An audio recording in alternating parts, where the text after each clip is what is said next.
Hi పిల్లలు, మనం ఈరోజు 4వ తరగతి తెలుగు ఒత్తుల పదాలు చదవడం సాధన చేద్దాం.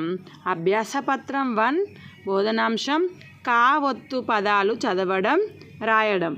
మనకి గుణింత పదాలు అయిపోయింది కదా, ఇప్పుడు ఒత్తుల పదాలకు వచ్చేసినాం మనం. ఫస్ట్ బిట్ ధారాళంగా చదవడం, అర్థం చేసుకోవడం. కింది పదాలను చదవండి, తారుమారైన అక్షరాలను సరిచేసి రాయండి. ఇక్కడ మనకి అక్షరాలు అనేటి తారుమారిచ్చాడు, వీటిని మనం సరిచేసి రాయాలి. లుకామ, డూబుకే, లూవాక, కాటార్కాకం, కుద్ది, లుర్కుము, డంకయే, చత్కా మరం. వీటిని చూడండి, అర్ధరహితంగా ఉన్నాయి కదా, మనం ఇప్పుడు వీటిని సరిచేసి రాస్తే అర్థవంతంగా వస్తాయి.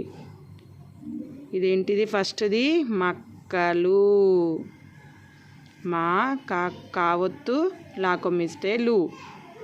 ఇదేంటిది? డూబుకే. దీన్ని మనం అర్థవంతంగా ఇట్లా రాస్తామో చూడండి. బూ కాకెత్తమిస్తే కేకు కావత్తు, డాకొమ్మిస్తే డు, బుక్కెడు.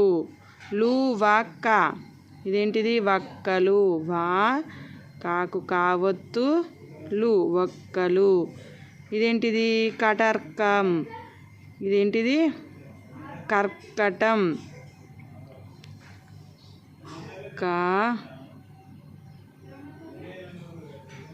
కర్కాటకం,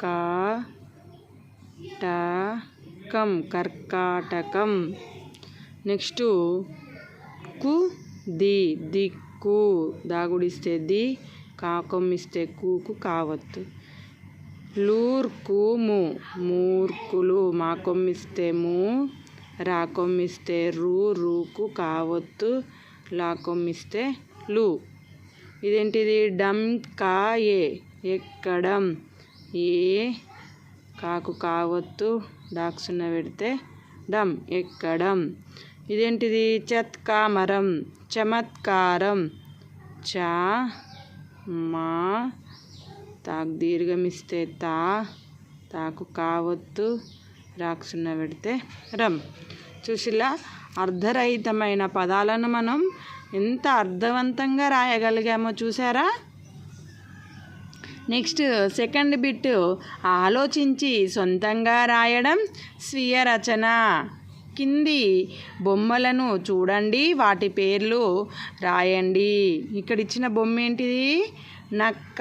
మనకి ఇక్కడ అన్నీ కూడా మళ్ళీ కావత్తు పదాలే రావడం జరుగుతుంది. చూడండి, నక్క, నా కా కాకు కావత్తు.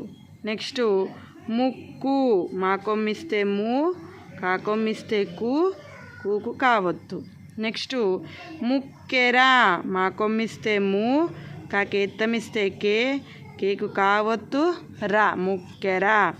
బకెట్టు, బా కాకెత్తమిస్తే కే, కేకు కావత్తు, టాకొమ్మిస్తే టూ, టూకు టావత్తు, బకెట్టు. నెక్స్ట్ ఇదేంటిది? కుక్క, కుక్క. కాకొమ్మిస్తే కు, కా కాకు కావత్తు. నెక్స్ట్ ఇక్కడ ఏంటిది? ఇది మొక్క. మాకు ఒత్తమిస్తే మో, కా కాకు కావత్తు. చూసారా, అన్నీ ఇక్కడ కావత్తు పదాలే అడగడం జరిగింది. మనకి ఇక్కడ బోధనాంశం అనేది మొత్తం కావత్తు పదాలే. ఓకేనా పిల్లలు? Thank you for watching.